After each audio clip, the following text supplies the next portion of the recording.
Welcome to the Wealth Matters podcast, where investors come together to better understand how to build passive cash flow and create generational wealth without all the confusing mumbo-jumbo.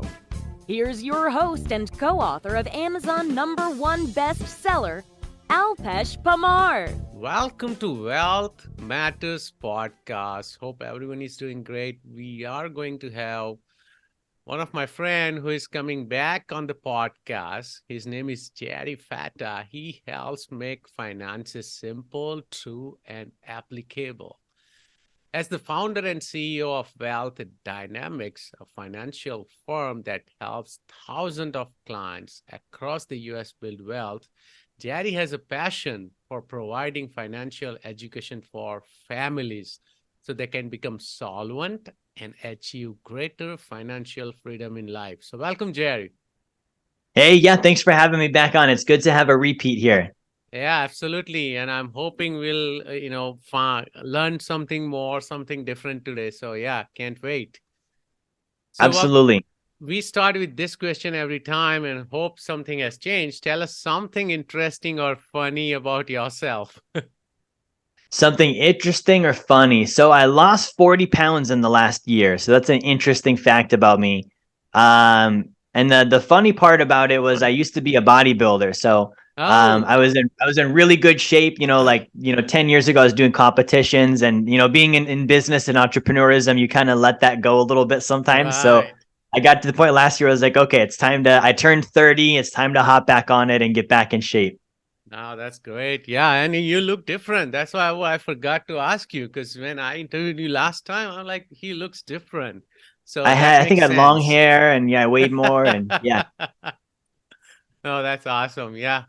It's, as I tell everyone, it's so important to build wealth, right? That's very important, but you can't enjoy that wealth if you don't have the health, the physical fitness. So it's a trifecta, and I keep repeating this on my podcast. You got to have the mental health, which is the family and friends, financial health, and physical health, right? They all go together.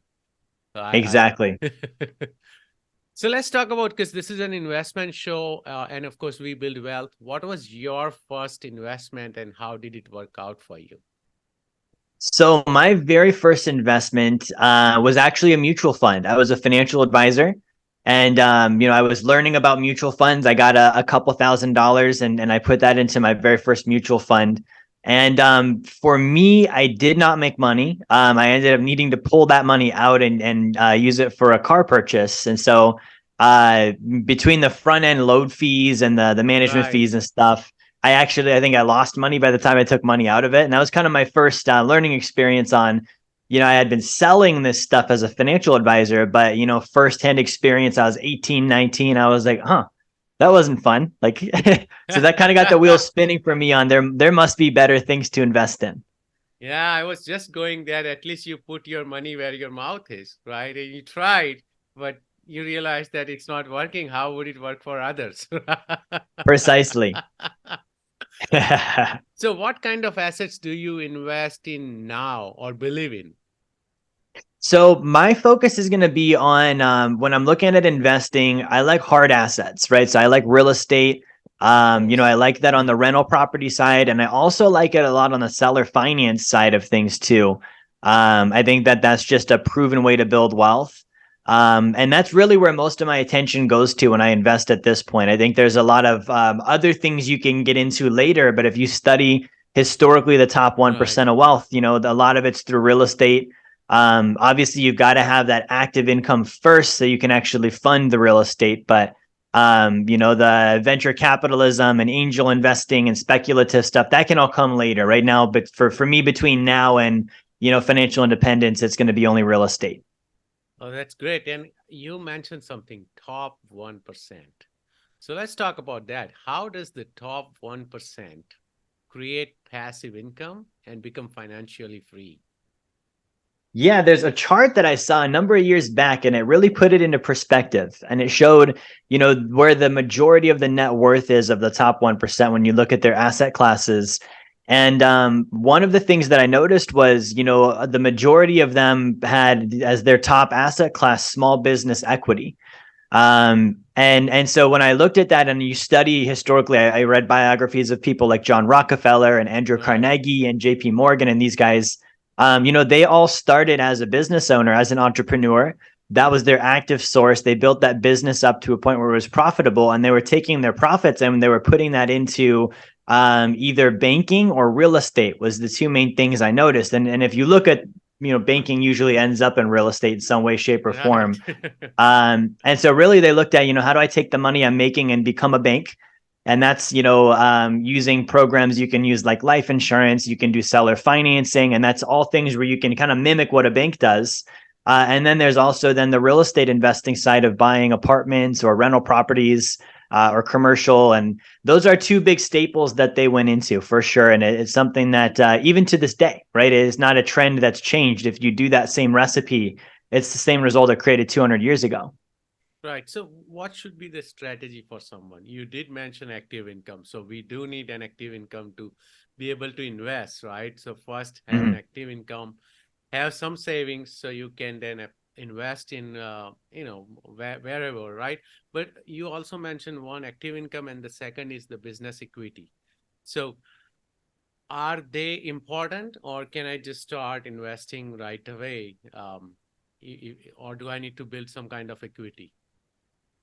So the equity is a byproduct of increasing the income of a business, right? And I think that's, as a business owner myself, and you probably have this similarly, yeah, we have it, but it doesn't change your life to say I've got this asset and business equity, unless you're going out and getting maybe collateral loans or those sorts of things against your business. So really, when you're looking at funding the investments, it's the cash flow of the business that matters. And if we fly back and above a little bit, you could also accomplish the same thing as a really high W-2 income earner. So as long as you're earning a good active income, and to the degree, and this is another stat I got from the top 1%, Alpesh, is to the degree that you can save 40% of your gross income.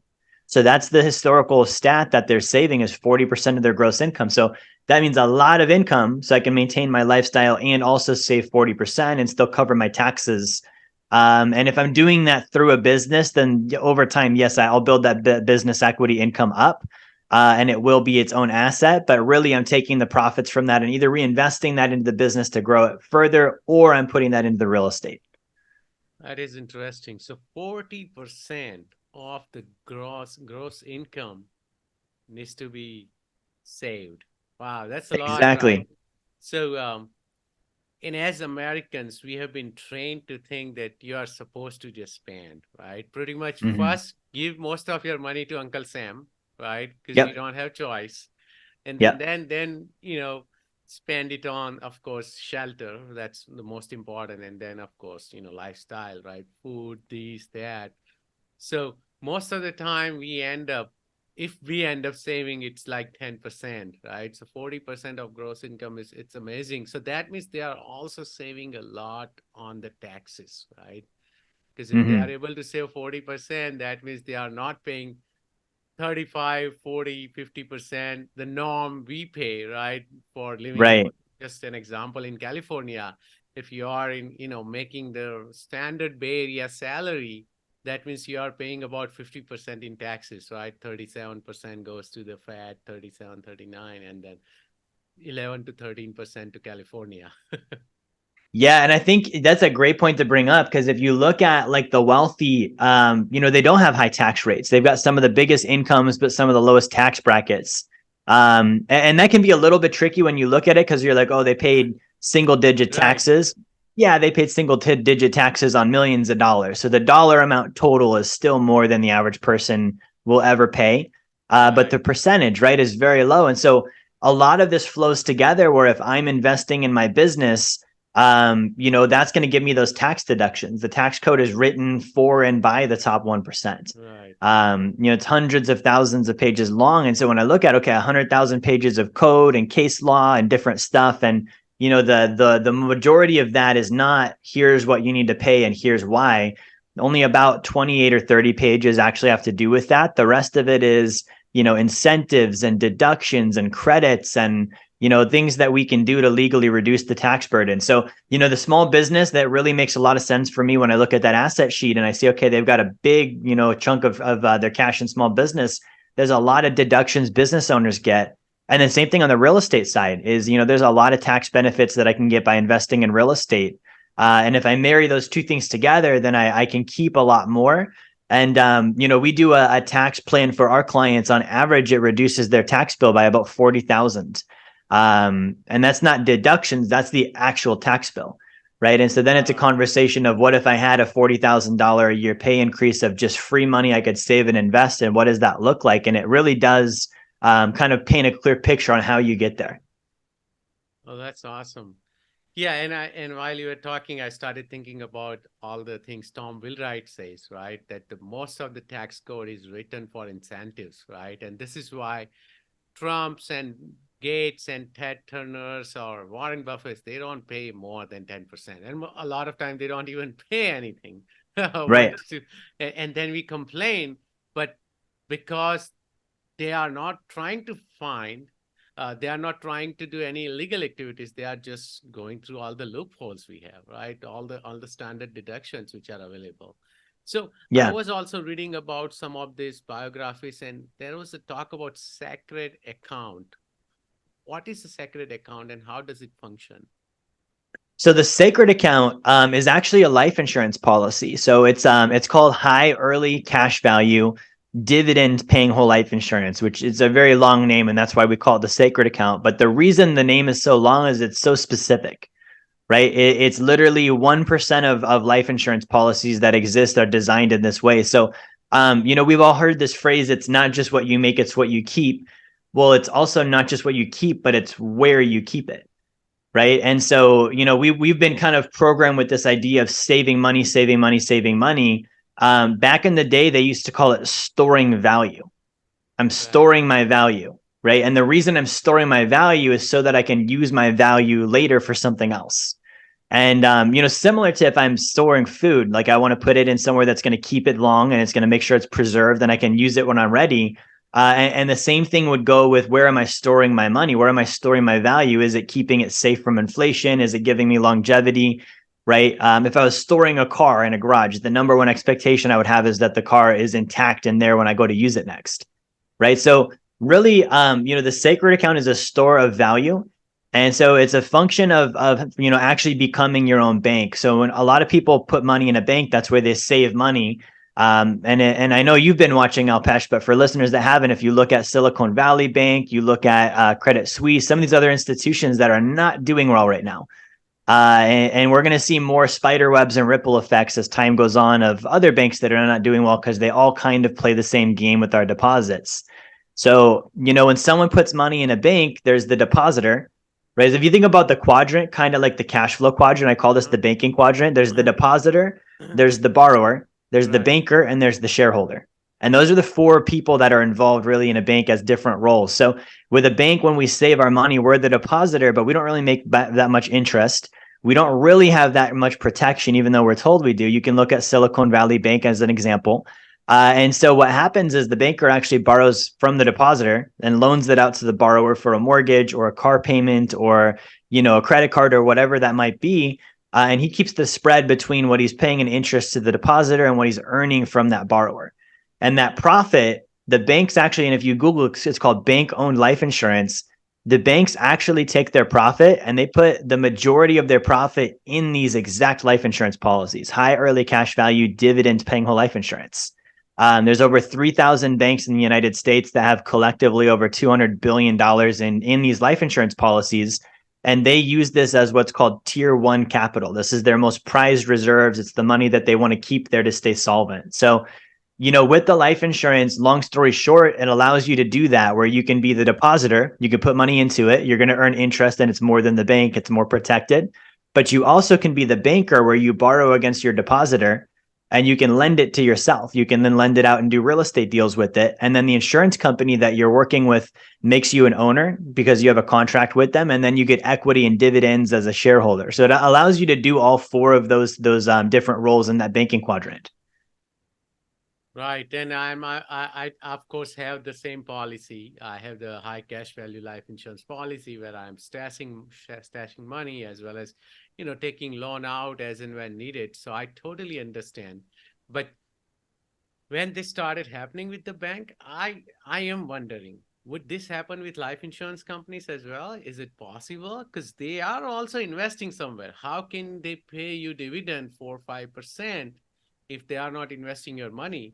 And if they are, then would it happen with them as well, or did COVID do something with them as well, right? When a lot of people die and they need to start paying out this high, life insurance policies, then would these companies also, it's possible they will go bankrupt. And if that happens, what will happen to our money? That's a great point to bring up. I think if you're working with smaller companies or maybe less established companies, there's maybe greater risk for that.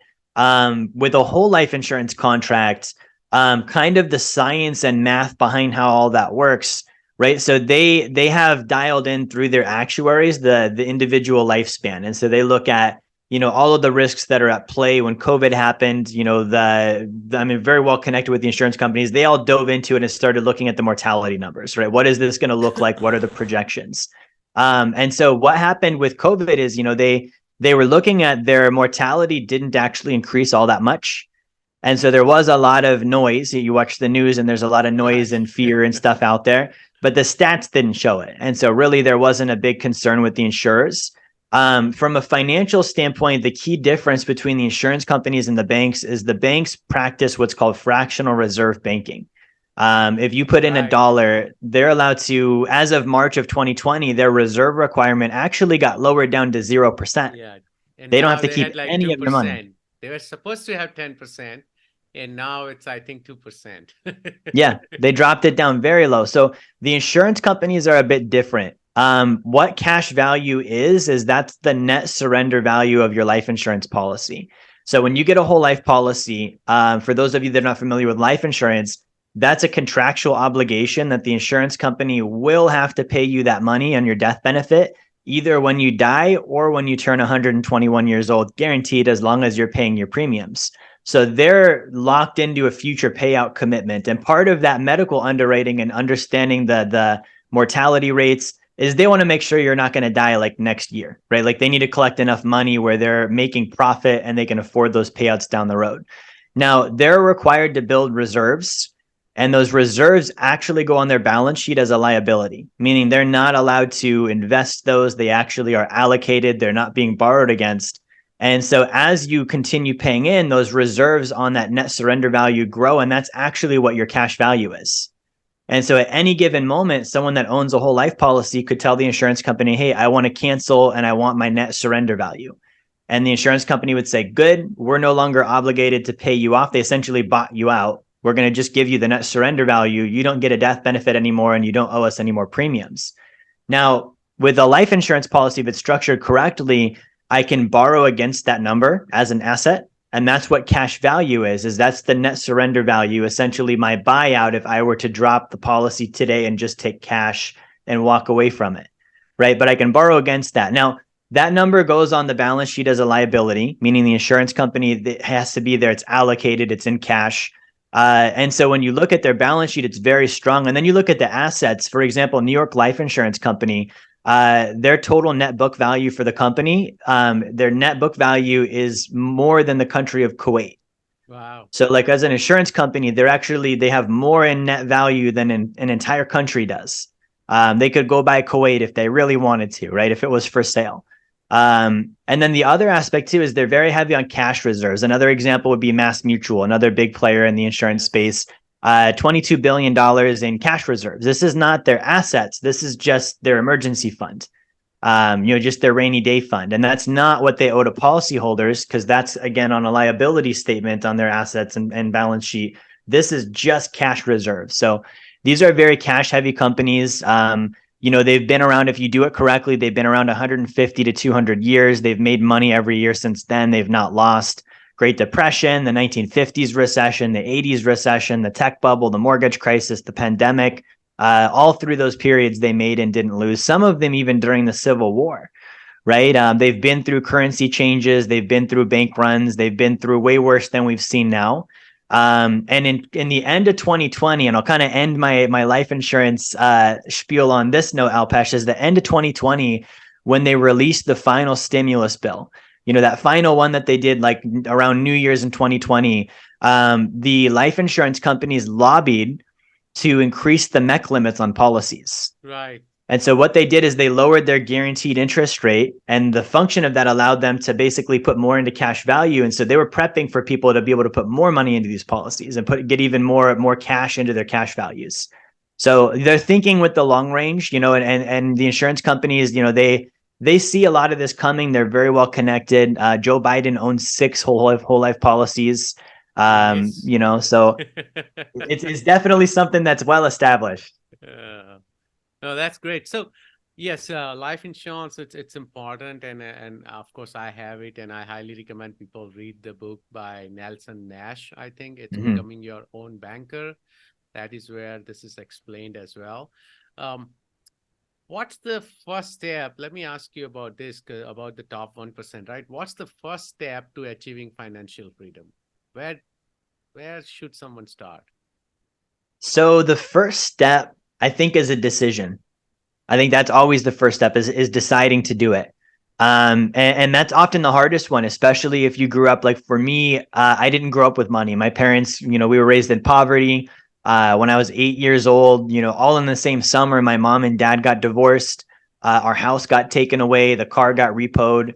On my mom's side and dad's side, because now we were splitting time in custody. We were actually homeless in both sides of the family. So at my dad's house, we were living in a tent in the woods.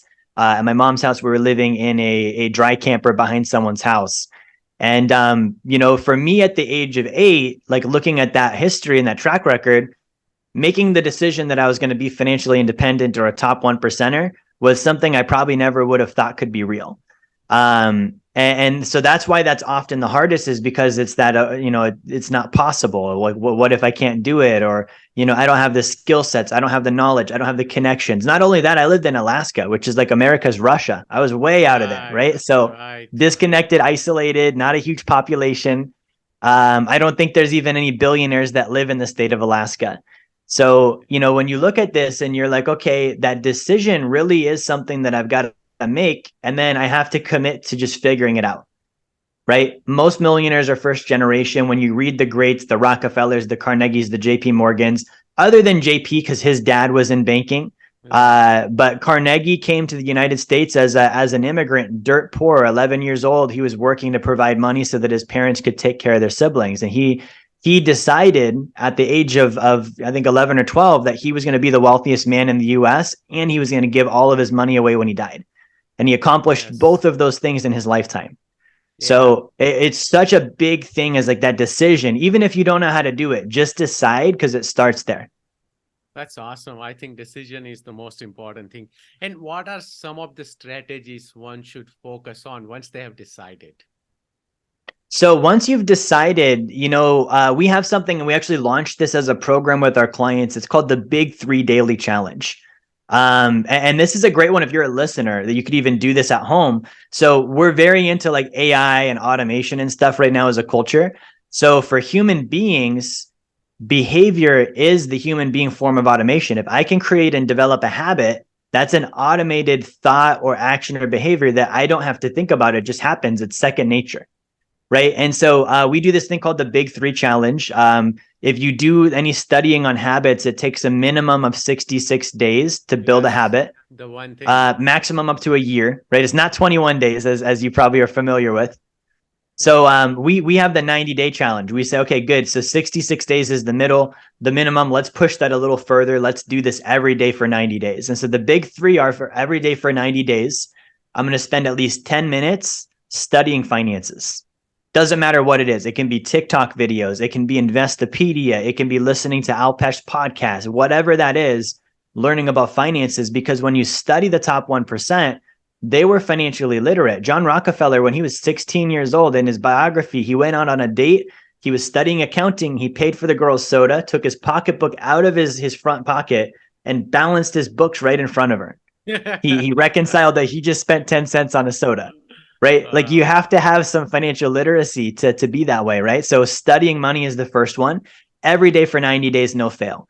The next one is doing something to increase your active income, right? And the active income cannot be overlooked. Like to really accelerate things, you've got to earn. And whether that's an hourly wage or you're a salesperson or you're a business owner, it really doesn't matter. There's so many ways to earn income. And so every day for 90 days, focus on increasing your active income. And then the final one is every day for 90 days, reconciling and rating your transactions. So looking at what did I spend money on? And the rating system, we do something, Alpesh, called the 1 to 5 game. So you rate everything on this scale. 1, it was a dumb idea, right? So if it's a 1, if I can refund it, I'm gonna. If I can't, I'm never gonna do it again. It was just a bad idea. 2 is bad timing, right? I didn't need it now, but down the road, maybe it made sense. Same thing. I'll refund it, get the money back, or just kind of keep that in reins. 3 is a maybe, like I'm not sure. And that really doesn't exist, but it kind of gives you a safe zone. Maybe if you're doing this with a spouse or a partner and you guys disagree on it, you can make it a 3 temporarily and come back to it. 4s are needed for survival: food, clothing, shelter, transportation, health, education. Those are things that we don't ever invalidate because you do need to take care of yourself, as you said, as you're building wealth. And then 5s are either income producing or they're tax reducing. And so this game is, I'm rating these things. And as I get good at this, I should get less 1s, 2s, and 3s, more 4s and 5s. And the ability to take a 1, 2, a 3, or a 4 and make it into a 5. And that's really where the wealthy are, where they're going to take something that might be an ordinary expense and they're going to figure out, how can I make this reduce my taxes? Or how can I make this generate income for me? So that habit, 90-day habit, is what we're developing. So I would highly recommend my listeners to check out or focus on this, the 90-day habit, if you want to be in the top 1%, or if you want to even strive to be in top 10%. I think this should be the goal. So thank you, Jerry, for sharing that. Are you ready for fire round? Let's do it. Would you be changing any business or investment strategy because of inflation or recession? So I think a good investment strategy takes that into consideration. So if I'm looking at I have to change, I probably didn't have a good one in the first place. For example, real estate, that's a long game. You're going to have ups and downs, inflations, recessions, and if you do it correctly, it doesn't matter. From a business standpoint, I do think so, right? I think during inflation, all businesses need to increase their active income. We can complain about inflation, but what that really means is there's more money out there. The money pool has increased. And if the money pool is increased, there's more for the taking for the business owner that knows what they're doing. So I think that's a big thing. And in a recession too, like, you really got to understand, is my business recession proof or not? And if it's not, you need to have ways to either offset or absorb the loss or have other streams of income to carry you through that recession until you're back into maybe a boom period for your business. That's great. Favorite investment or real estate or maybe business book? Favorite investment, real estate, or business book? So there's one I read recently. My friend Ivan Ans just published it, and it's called Real Estate Philanthro Investing. And it's based on the concept of seller finance real estate investing, but it's done from a standpoint of philanthropy. And so it's a way for an investor to take their capital, and obviously all investments make money. And that was kind of the thing the book pointed out, is it's a level playing field. Like, every investment should generate a financial return. That's a given, right? If that's not happening, you need to find ones that do. But if they all are, then it's like, what in addition to that financial return is being produced? And so I love helping. I love, changing lives. And so the idea of, investing in a way, he calls it philanthro investing in a way that betters mankind. I'd never seen that concept married together that way. Especially, when I sold mutual funds, sometimes you would have mutual funds that they invested in pharmaceuticals or biochemical warfare, or like things that, like, as an individual, I would never support, but my investments are somehow going to now do that. Right. No, I agree. So when I started investing, religiously, I started looking at where my money is going, and I stopped investing in some of those assets. And you're right, as a real estate, because we invest a lot in real estate, every time I invest, I also want to make an impact, right? Of course, I want to make money, but in the end, even mobile home park, we are making them nicer. Now it's a better community for the people they live in. Senior housing, the goal is to provide the highest, the A-class asset to all the seniors, right? In the end, yes, I'm going to make money, but I'm also going to make an impact. So yes, real estate is one way you can actually do investing for good, right? Philanthro investing. So yeah, I'm going to check that book out. Any tool or Awesome. any tool or website you recommend or you cannot live without? So I would say one of them for me has always been Investopedia. I think financial wealth and understanding finances, it comes down to math and vocabulary. And so, a lot of people, they look at the terms and they're like, I don't know what that means. Great. Right. That's what the dictionary is for. Right. So Investopedia has been a great tool and resource for me. And then the other one is just a basic financial calculator, compounding interest calculators, present value calculators. If you look at like on my phone, most open apps, I do a lot on social media. So there's a lot of those, but that calculator is actually in there as one of my most used apps because I've got it open constantly, Wow. working numbers and deals. And which one do you use? So there's one called Power One financial calculator, and that's I think they have desktop and they've got app on the phone as well. That's great. I'm gonna check it out as well. It's a cool one. Any advice for beginner investors? Yes, I would say if you're a beginner, invest in your education first. The thing with investing is we have a lot of this like Wall Street and financial institution marketing saying start young, start early, and there's something to be said for that. But starting prematurely just to do it when I could have, I need to be learning and getting educated first. I think that's really the starting point. Is I should invest time, money, and energy in getting financially literate on that investment before I put capital into it. And the second thing is I would say, build up enough money that you're afraid to lose it, right? A lot of times people will start with, a tiny little bit, and, the investing decisions and due diligence you go through with $100,000 versus $5,000 are very different because you remember how long it took to get the $100,000. And that was a lot of work. The $5,000, sure, it sucks if I lose it, but I can get it back pretty quick. So I would build up enough where you're like afraid to just go into a deal because that's going to force you to do the due diligence and really do a good job. And that'll be a better overall investment. That's awesome. How do you give back?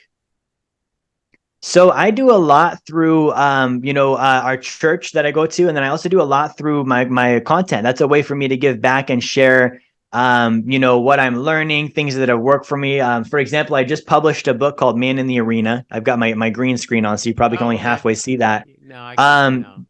But this is a book that we're donating 100% of the proceeds to charity. And the reason why is, so for me, August of last year, I invested in a foreign currency fund that committed fraud. And so I lost all of my money. It turned out they defrauded about 130 some odd other investors out of around $35 million. Wow. And so when I began to Google fraud, and I realized financial fraud is a $10 billion per year problem in the United States. And it's one of those things where you can do all the right things. You can do all the right habits and behaviors, and all you've got to do is invest with someone that's not honest and they do the wrong stuff, and you don't have a lot of control over that. So that's been a big thing for me, is giving back in the sense of creating awareness and prevention, because it's not fun to lose money, and it's even less fun when you didn't know it was going to happen. If I put it in Bitcoin and I lost it, I kind of knew. I was expecting that. But if I put it in a fund that I thought was going to do a good job, that's a different story. Right. Especially, like FTX, right? Yeah, FTX was a big one. I mean, FTX had Kevin O'Leary and Tom Brady, and they had a lot of big names in there. Now Shaquille O'Neal is going to get sued today. I just saw that. Tom Brady, they're like all the big names, all the celebrities. Yeah. I guess be careful who you endorse. Yes, exactly. Right. Yeah. So no, this is interesting. How can my listeners reach out to you?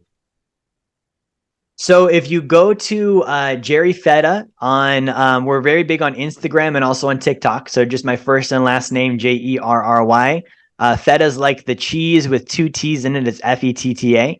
And so you can consume, there's a lot of content there. And then also if you go to wealthdynamx.com, You can go to my website there, and we've got all sorts of podcasts, blogs, courses, materials, things that'll get you started and, provide some help. It's awesome. Thank you so much, Jerry, for your time today. Yeah, thanks so much for having me on. Absolutely. Thanks for listening to the Wealth Matters podcast. If you enjoyed it, please leave us a 5-star rating on iTunes so others can enjoy the show too. Have a great week and happy investing!